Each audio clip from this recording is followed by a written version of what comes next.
Guadeloupe, actualité. Outre-mer News, je me trouve en compagnie en Guadeloupe de Habiba Sédion et de Jean-Yves Alexeur, présidente et vice-président de l'association en culture africaine et afro-descendante. Alors, évidemment, ces personnes sont en Guadeloupe pour un événement qui doit se dérouler prochainement. Mais avant de parler de cet événement, est-ce que vous pouvez nous parler de la structure de cette association? Merci, Monsieur Maurice, pour la question. Évidemment, nous sommes très heureux de cette question parce que l'ACA est un feu qu'on a nourri très longtemps. On avait découvert que l'Afrique et les Antilles avaient un héritage commun ou un ADN et qui semblait être ignoré ou bien oublié de certaines têtes qu'on pensait qu'ils mettraient en valeur. Donc on a trouvé juste à un moment de se poser, de se questionner, le rapport de l'Afrique aux Antilles. Et c'est pour cela que l'ACA est né. L'ACA a cultures africaines et afro-descendantes. C'est la célébration de la culture d'Afrique ou des Afriques et aussi la culture africaine qui se trouve en dehors de l'Afrique. Donc on a estimé que les fils qui sont partis d'Afrique et les filles ne pouvaient pas laisser mourir l'héritage qu'ils portaient en eux. Autrement dit, à travers cette association, vous voulez constituer une forme de passerelle culturelle? Exactement, un pont qu'on espère résistant. Il faut que tous ces fils et filles puissent marcher sans qu'ils ne s'écroulent. Alexeur Jean-Yves, c'est la première grande manifestation qui va avoir lieu. Mais elle a été créée en quelle année et elle est située où? On ne nous a toujours pas parlé de pays, on sait que c'est la Côte d'Ivoire. Et elle a été créée en quelle année? Cette année, vous parlez du festival ou... Non, de l'association. L'association a été créée en 2020 en Côte d'Ivoire, à Abidjan, d'où nous habitons. Et puis, avec cette association, on a voulu aller un petit peu plus loin dans la mesure que pratiquement tous les gens qui se trouvent dans l'association, ce sont des artistes et des gens qui font partie du cinéma. Alors on s'est dit, mais pourquoi pas monter un festival de cinéma, scénario en Côte d'Ivoire. Et surtout, l'endroit où nous avons décidé de le faire, c'est une région au nord de la Côte d'Ivoire, qu'on appelle... la capitale du Nord, Koogo. Le nom Koogo. Voilà. Et puis, comme il n'y en avait pas, alors on s'est dit, pourquoi pas? Alors on a décidé, on a pris ça à bras le corps et puis monté le projet pour pouvoir faire ce festival au nord de la Côte d'Ivoire. Alors évidemment, ce festival qui doit se dérouler du 8 au 11 août 2026, vous voulez absolument la présence de la Guadeloupe pour cette première édition? Mais effectivement qu'on veut... merci. Effectivement qu'on veut la présence de la Guadeloupe parce que c'est la première, sinon l'une des premières associations qui a une communauté ou des membres aussi divers que variés. On a des Guadeloupéens, des Français qui vivent en Guadeloupe, en Côte d'Ivoire et aussi en France. Donc le vice-président est guadeloupéen. Donc comme c'est l'afro-descendant qui représente le mieux l'association, on a voulu commencer par la Guadeloupe et que la Guadeloupe soit notre pays invité. Et sinon, son festival de cinéma nous accompagne et soit partenaire avec nous. Surtout que c'est le premier festival de genre en Côte d'Ivoire. C'est un festival de films fantastiques et aussi un festival qui célèbre le scénario. Et le scénario est un pan du cinéma qui est très négligé encore en Afrique. Les petites mains, sinon on va dire les mains invisibles qui font les films en dehors des réalisateurs et des grosses maisons de production ne sont pas très mises en valeur. On va venir corriger un peu, en tout cas c'est notre souhait et c'est notre espérance. On espère que ça se fera.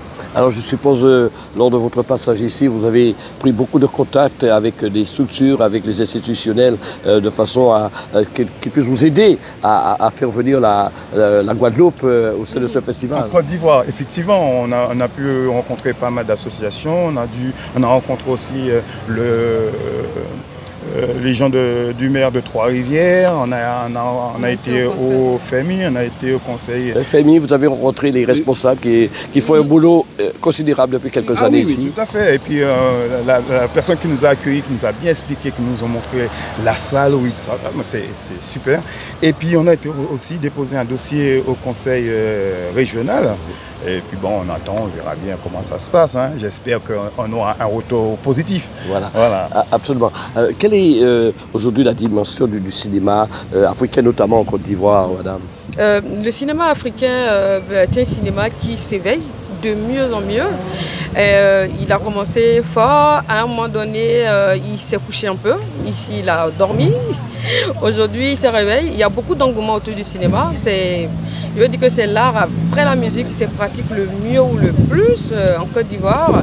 Beaucoup de jeunes, beaucoup d'espoir du cinéma, beaucoup de femmes. C'est un art qui renaît de ses cendres avec beaucoup d'espoir. Et en Côte d'Ivoire notamment, parce que c'est la capitale d'Afrique francophone qui célèbre beaucoup les arts, oui.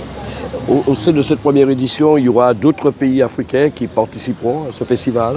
On compte, oui, inviter d'autres pays, effectivement, oui. Pour montrer ce qui se passe aussi ailleurs.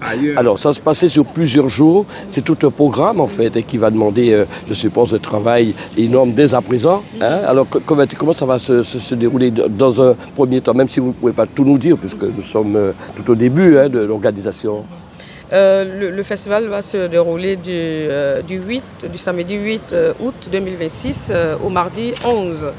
Donc on va commencer par la cérémonie d'ouverture, c'est vrai, la réception de nos invités. Et puis la deuxième journée sera consacrée aux ateliers, aux conférences, à tout ce qui est formation. Sur le film fantastique, les effets spéciaux et sur l'écriture du scénario d'un film fantastique.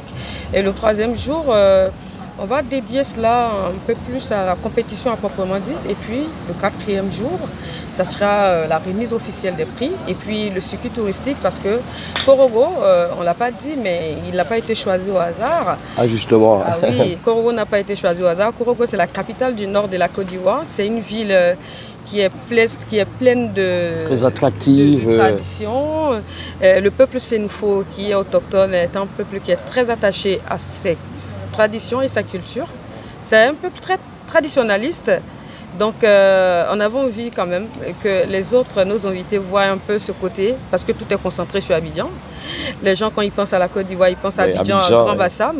Le Nord aussi, la Côte d'Ivoire a des très grandes possibilités en termes de tourisme. Et Korogo est une ville qui mérite d'être mise en valeur. Voilà, la savane ivoirienne, oui, a besoin d'être mise en valeur. Et Korogo, qui est la capitale, on l'a choisi parce que c'est une ville qui nous plaît énormément et qui a beaucoup de potentiel, tant par sa culture, par son histoire, que par les arts qui y vivent et coexistent ensemble. Alors évidemment, quand je parle d'organisation, c'est dès à présent vous allez rentrer pour mettre tout en place parce qu'il faut loger, il y a les hôtels, il y a tout un tas de choses à mettre en place et très rapidement parce que ça passe très vite. Oui. On a même commencé avant maintenant. On a commencé avant maintenant, c'est-à-dire avec la mairie de Korogo déjà. Voilà justement, comment les officiels de cette ville, comment voient-ils ce premier festival, cette manifestation? Ils ne peuvent qu'être heureux. Ils ne peuvent qu'être heureux. On aurait voulu qu'il y ait beaucoup plus d'engouement aussi du côté des officiels d'Abidjan. Oui. Parce qu'on décentralise un peu, nous aussi. C'est important. On désengorge Abidjan et on met la lucarne sur d'autres régions et d'autres villes de la Côte d'Ivoire. Ce qui n'est pas mauvais pour le tourisme ivoirien. Mais je pense que les officiels de Korogo sont très contents. Surtout que les festivals qui s'y déroulent très souvent, c'est des festivals de masques, de danse, de musique. On aura un festival international de cinéma. Je crois qu'ils l'ont très bien accueilli. Ils sont très contents. Ouais, ça peut avoir un impact pour le tourisme, pour faire venir du monde de l'extérieur, tout ça fait partie de la manifestation en quelque sorte. Mais on aurait aimé aussi que la Guadeloupe soit présente à cet événement, parce que vraiment j'aurais aimé que la Guadeloupe soit représentée aussi. Parce que c'est le but de votre passage ici d'ailleurs. Tout à fait, c'est le but de mon passage, qu'on rapproche encore nous, le Guadeloupéen, la Guadeloupe en général, vers l'Afrique en fin de compte, plus ou moins en Côte d'Ivoire. Allez, on va lancer un appel, vous lancez un appel aussi à tous les élus, à tous ceux qui regardent cette interview. Ah oui, on voulait dire que l'Afrique reste le continent qui a donné le plus à la Guadeloupe et aux Antilles. Et pas de manière peut-être volontaire, mais il ne faut pas qu'on oublie l'histoire. Il faudrait que les Antilles sachent que l'Afrique ne les a jamais, mais vraiment jamais abandonnés, comme ça se dit parfois, et ne les a pas oubliés. Moi, je suis une fille d'Afrique et je suis une conteuse aussi. Et de toutes les histoires que j'ai entendues sur la déportation, jamais ça n'a été fait dans le bonheur. C'était dans la douleur. Donc, ces fils peuvent revenir sur leur terre quand ils veulent. Enfin, le jour qu'ils veulent, ils viennent et on les recevra comme il faut. Et on a besoin des Antilles. L'Afrique a besoin des Antilles. Les Antilles ont besoin de l'Afrique. On a une histoire nécessairement liée, même si on est délié par la géographie. Là où vous êtes, vous suivez quand même toutes les manifestations concernant l'abolition de l'esclavage, que ce soit dans l'Hexagone ou même en Martinique, Guadeloupe. Ça vous arrive de suivre ces événements? Ah oui, bien sûr, bien sûr, bien sûr. Aussi les éveils au niveau aussi de l'Afrique. Voilà. Donc on suit tout ça et ça s'est fait dans le même temps. Donc on va dire qu'il y a un vent qui frappe les joues des fils d'Afrique et ceux des Antilles. Donc on suit ça avec beaucoup d'intérêt, vraiment beaucoup d'intérêt.